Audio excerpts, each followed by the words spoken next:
ഇടുക്കി ജില്ലയിൽ ഏറ്റവും അധികം വിദ്യാർത്ഥികൾ പഠിക്കുന്ന വിദ്യാലയമായ കല്ലാർ സ്കൂൾ അതിന്റെ 70ാം പിറന്നാൾ ആഘോഷിച്ചത് വ്യത്യസ്തമായാണ്. നാടിനെ കാർന്നു തീർന്ന വിപത്തായ ലഹരിയിൽ നിന്നും പട്ടം കോളനിയെ വിമുക്തമാക്കുക എന്ന ഉദ്ദേശമാണ് ഒരു വർഷം നീണ്ടുനിൽക്കുന്ന സപ്തതി ആഘോഷ പരിപാടികളിൽ നടപ്പാക്കുക. ഇതിന്റെ ആദ്യപടിയായി ഇന്ന് സ്കൂൾ ക്യാമ്പസിന് ചുറ്റും തീർത്ത മനുഷ്യച്ചെങ്ങലയിൽ അണിനിരുന്നത് വിദ്യാർത്ഥികൾക്കും അധ്യാപകർക്കുമൊപ്പം സമൂഹത്തിന്റെ നാനാ തുറകളിൽ നിന്നെത്തിയ നൂറുകണക്കിന് ആളുകളുമാണ്.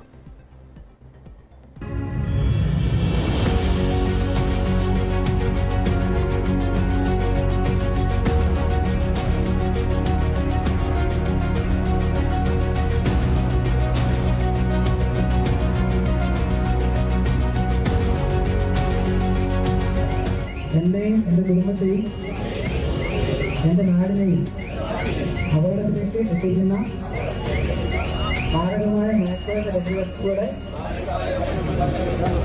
ഉപയോഗം മൂലം ഉണ്ടാകുന്ന ദുരന്തങ്ങളെക്കുറിച്ച് ഞാൻ മനസ്സിലാക്കി പ്രവർത്തിക്കും.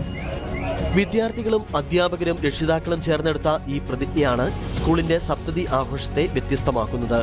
നൂറുകണക്കിന് വിദ്യാർത്ഥികളും രക്ഷിതാക്കളും അധ്യാപകരും ചേർന്നാണ് മുണ്ടിയെരുമയിൽ ലഹരിവിരുദ്ധ മനുഷ്യച്ചങ്ങല തീർത്തത്. സ്കൂളിന്റെ സപ്തതി ആഘോഷങ്ങളുടെ ഭാഗമായി ലഹരിവിരുദ്ധ പട്ടം കോളനി എന്ന സന്ദേശമുയർത്തിയാണ് പരിപാടി നടന്നത്.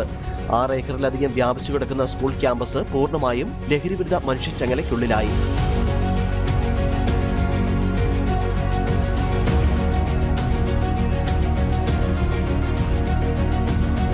കരുതലിന്റെ ചങ്ങല കരുത്തുറ്റ കല്ലാറിന് എന്ന ആപ്തവാക്യത്തോടെ സംഘടിപ്പിച്ച പരിപാടി നാനാ തുറകളിൽ നിന്നുള്ള ആളുകളുടെ പങ്കാളിത്തം കൊണ്ട് ശ്രദ്ധേയമായി. ജില്ലയിലെ ഏറ്റവും ആദ്യത്തെ കോളനിയായ പട്ടം കോളനിയെ ലഹരിമുക്തമാക്കുക എന്ന ലക്ഷ്യമാണ് പരിപാടിക്ക് പിന്നിലെന്ന് സ്കൂൾ അധികൃതരും വിദ്യാർത്ഥികളും വ്യക്തമാക്കുന്നത്. ഒരു വർഷക്കാലം നീണ്ടു നിൽക്കുന്ന ലഹരിക്കെതിരായ വിപുലമായ പ്രചരണ ക്യാമ്പയിൻ പ്രവർത്തനങ്ങളാണ്.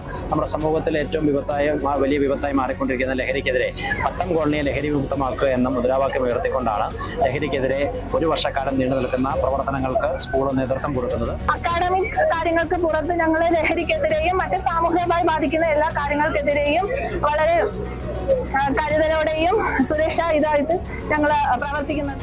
സപ്തതി ആഘോഷങ്ങളുടെ ഭാഗമായി കുട്ടികളുടെ വിവിധ കലാപരിപാടികളും നടന്നു.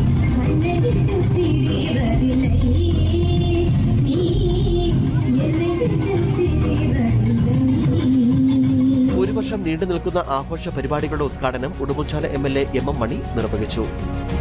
News bureau, Udumbanchola.